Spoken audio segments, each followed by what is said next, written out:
Imegonga saa thenashara saa za Afrika Mashariki. Hujambo popote ulipo na karibu kwenye taarifa zetu za Undugu leo. Haya ndio yaliyomo.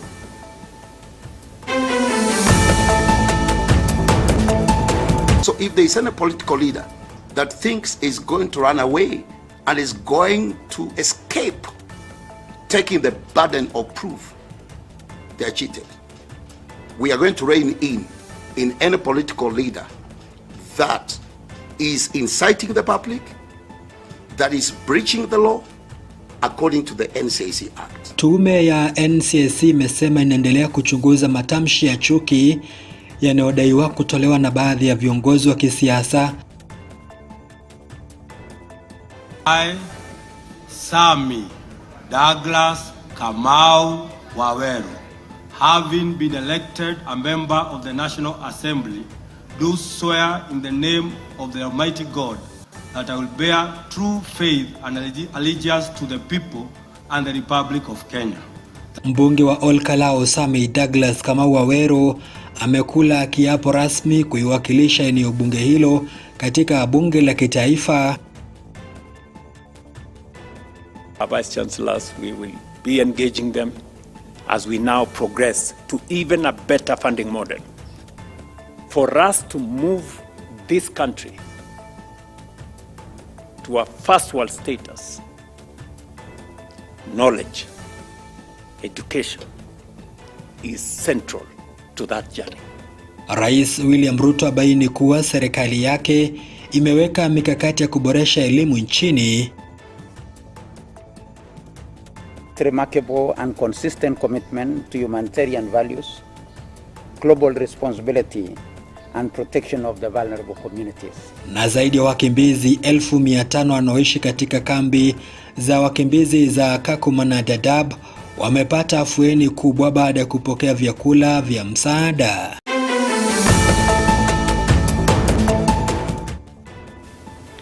Naitwa Zablon Macharia, anasema karibu ni naye Priscilla Mwangi pembezoni kulia. Tume ya Uwiano na Utangamano wa Kitaifa ya NCAC imesema inaendelea kuchunguza matamshi ya chuki yanayodaiwa kutolewa na baadhi ya viongozi wa kisiasa humu nchini, miongoni mwao akiwemo kinara wa DCP Rigathi Gachagua, waziri wa afya Aden Duale, waziri wa utumishi wa umma Geoffrey Ruku, miongoni mwa wengine. Mwenyekiti wa tume hiyo Kefa Omae amewataka viongozi hao kuacha matamshi ya uchochezi. Sebastian Maria anaarifu. Kufuatia joto la kisiasa nchini linalozidi kushuhudiwa, Tume ya Uwiano na Utangamano wa Kitaifa NCIC inaendelea kuchunguza matamshi ya chuki yanayodaiwa kutolewa na baadhi ya viongozi wa kisiasa. The commission has embarked on doing without any favor and without an apology. I made it very clear when we were sworn in, and I've made statements the other day when we issued the joint presser. This commission is going to act firmly. So if there is any political leader that thinks is going to run away and is going to escape taking the burden of proof, they are cheated. We are going to rein in any political leader that is inciting the public, that is breaching the law according to the NCAC Act. Haya yanajia baada ya kinara wa DCP Rigathi Gachagua, waziri wa afya Aden Duale, waziri wa utumishi wa umma Geoffrey Ruku, miongoni mwa wengine kubainika kutoa matamshi ya chuki hadharani. Commission, through its investigations and compliance department, is conducting independent investigations into utterances attributed by the following persons: His Excellency Rigathi Gachagua, former Deputy President of the Republic of Kenya; Cabinet Secretary Honorable Aden Duale; Cabinet Secretary Honorable Geoffrey Ruku; His Excellency Paul Nyongesa Otuoma, Governor Busia County; His Excellency Dr. Ali Maalim Mohamud, Deputy Governor Mandera County; Honorable John K. Waluke, MP, Sirisia. We are an institution that believes in the due process, believe in the law, and the procedures that we have as a commission. Mwenyekiti wa NCIC Kefa Omae amebaini kuwa tume hiyo inafanya uchunguzi wa kina bila kushawishiwa na yeyote, huku ikiwataka viongozi kuepuka uchochezi. Before we carry out any investigation, it's important for Kenyans to know there has to be complaints. You don't go out there and begin to act on a TikTok clip which has been sent. I've said that before. We are an institution that believes in the due process, believe in the law and the procedures that we have as a commission. So until someone raises a formal complaint, especially from our people, it puts us in a very awkward place because we don't know whether the clip that has been sent is AI generated. So we have to be sure that it is a legitimate complaint that has been sent to us. So until that happens, we take our time to be sure of what we are doing. Because when you call upon a political actor or any Kenyan who has preached the law or seemingly has preached the law, you must have evidence. My only plea is this. Let us not allow too much of some of these toxic leaders on your media stations. Zablon Macharia, Undugu TV. Aliyekuwa naibu rais Rigathi Gachagua ametetea matamshi yake ya kuua nyoka na mayai yake kuwa ni tamthilia ya usemi ambayo inaashiria kuwa watamuondoa Rais William Ruto mamlakani pamoja na wandani wa usalama wa ndani Kipchumba Murkomen na tume ya NCIC kwamba matamshi yale yalikuwa ni ya uchochezi.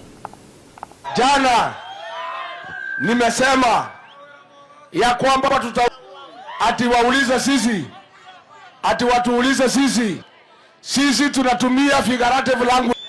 Kuua mayai ni kufukuza wafuasi wake wote kwa kura. That is what we mean. So NCIC, kama mnataka explanation mniandikie barua nitajibu nyinyi. That we speak in figurative language. Sisi tunasema kuua nyoka ni kufukuza William Ruto kwa kura. Kuua nyoka pamoja na mayai ni kufukuza wale wote wanatembea na Ruto kupitia kura. Kwa sababu sisi we speak in proverbs, we speak in symbolism and in figurative language for effective communication. Harambe! Harambe! Muko salama watu wetu? Niwahakikishie huyo Kasongo na mibaraka wake tuwapeleke nyumbani, waende wasiende. Mababu zetu wakiomba wanaangalia wapi? Akasema hiyo mlima ni takataka. Kati ya mlima na CS Roko nani takataka? Kati ya Kasongo na mlima nani takataka? Mbunge wa Olkalau na maseneta wabunge wa DCP akiwemo John Metho na pia Wanjiku Mohia. Mbunge huyo alishinda kinyang'anyiro hicho na kuwabwaga wapinzani wake akiwemo mgombea wa UDA aliyejulikana kama Samuel Moshina.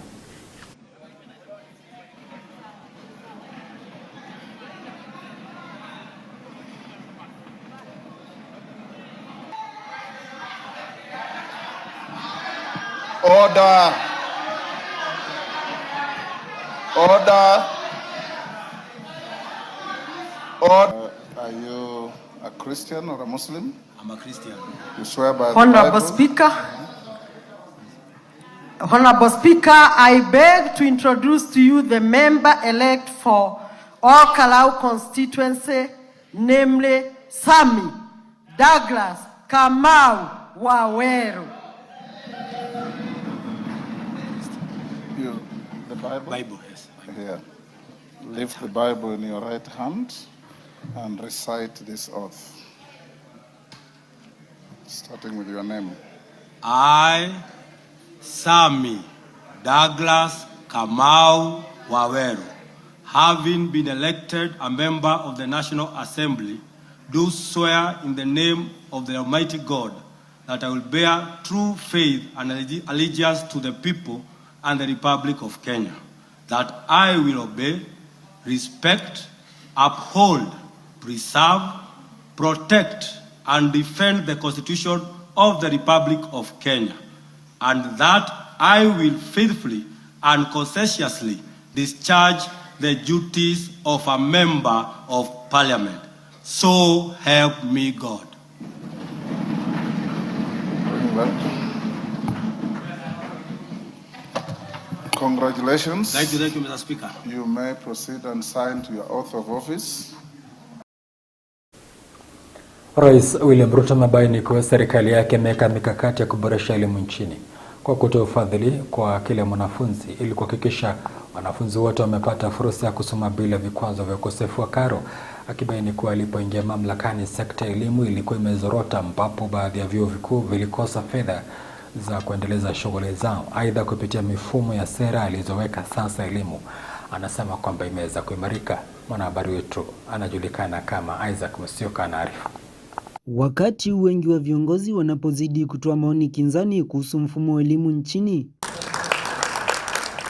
Rais William Ruto amebaini kuwa serikali ya Kenya Kwanza imeweka mikakati ya kuboresha elimu nchini kwa kutoa ufadhili kwa kila mwanafunzi ili kuhakikisha wanafunzi wote wamepata fursa ya kusoma bila vikwazo vya ukosefu wa karo. We've made very good progress with our new student-centered funding model. And I want to tell our Vice Chancellors we will be engaging them as we now progress to even a better funding model. For us to move this country to a first world status, knowledge, education is central to that journey. It is what other economies have done to be able to make the move they have. Akibaini kuwa alipoingia mamlakani sekta ya elimu ilikuwa imezorota, ambapo baadhi ya vyuo vilikosa fedha za kuendeleza shughuli zao, na kupitia mifumo na sera alizoweka sasa elimu imeimarika. When I came into office, we had a real challenge. Many of our universities faced very dire situations. Many of our universities could not pay even lecturers. They could not pay their suppliers. They had difficulties. And that is why we had to rework the funding model for our universities. Alizungumza haya katika hafla kwa tunuku washindi kutoka Kenya wa shindano la Huawei ICT mwaka 2026, akisema serikali ya Kenya inakumbatia mifumo ya kidijitali, ambapo tayari wamepeleka zaidi huduma 25,000 za serikali katika mifumo ya kidijitali kutoka huduma 350 zilizokuwa awali. When I came into office, I said we are a tech society, and therefore we must move all our government services into a digital platform. I can proudly say today, 3 years down the road, that we had 350 government services on the digital platform. Today we have 25,000. Shortly, every government service, I think we are approaching 85, almost 90% of government services. Shortly, we will clock 100,000 government services. Through our digital superhighway program, we have deployed an additional 37,000 kilometers of fiber optic, established hundreds of digital hubs, trained more than 1.9 million Kenyans in digital skills, and enabled creation of over 350,000 digital jobs. Isaac Musioka, Undugu TV. Jaji Mkuu Bi Martha Koome amesema anaweza kuweka kipaumbele mswada wa marekebisho ya makosa ya kijinsia ili kukabiliana na ongezeko la visa vya mauaji ya wanawake vinavyozidi kuongezeka nchini. Akizungumza alipoongoza hafla ya kuzindua mabadiliko yanayolenga kuimarisha vita dhidi ya dhuluma za kijinsia katika kaunti ya Mombasa, Koome amebaini kuwa manusura wa dhuluma hizi wanapaswa kulindwa na kusaidiwa kwa vyovyote vile.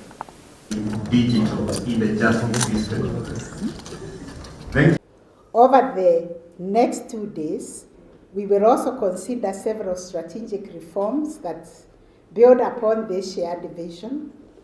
Among them is the draft Sexual Offences Amendment Bill, which has been on the table for quite a while. It seeks to strengthen our collective response to sexual and gender-based violence, which is endemic, systemic, and very complex. It is also growing in numbers and deeply disturbing incidences. This conversation demands coordinated legislative, policy, and institutional interventions if we are to provide meaningful protection to victims and ensure accountabilities for the perpetrators. We are going to be launching, ladies and gentlemen, is the standard operating procedures on sexual and gender-based violence, which represents another significant milestone in streamlining coordinated justice sector responses to one of the most pressing human rights challenges of our time. Survivors of SGBV should never experience secondary victimization because institutions fail to communicate or because referral systems are weak. These procedures provide a framework for strengthening collaboration, clarifying institutional responsibilities, and ensuring that survivors receive timely, dignified, and trauma-informed services throughout the justice sector processes.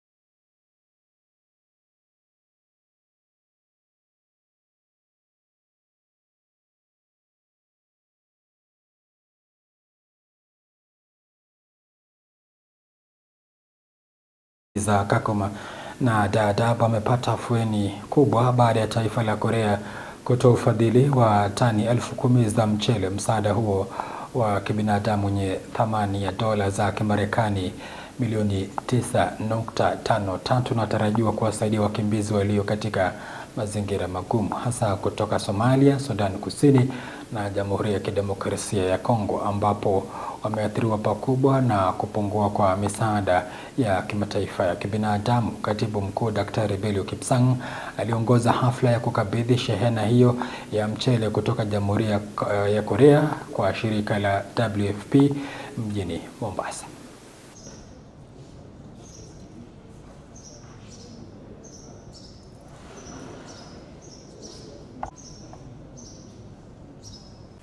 We recognize that since 2018, Korea has contributed more than 118,000 metric tons, valued at more than 19 million USD, which is a huge contribution, more so when it is going towards humanitarian support.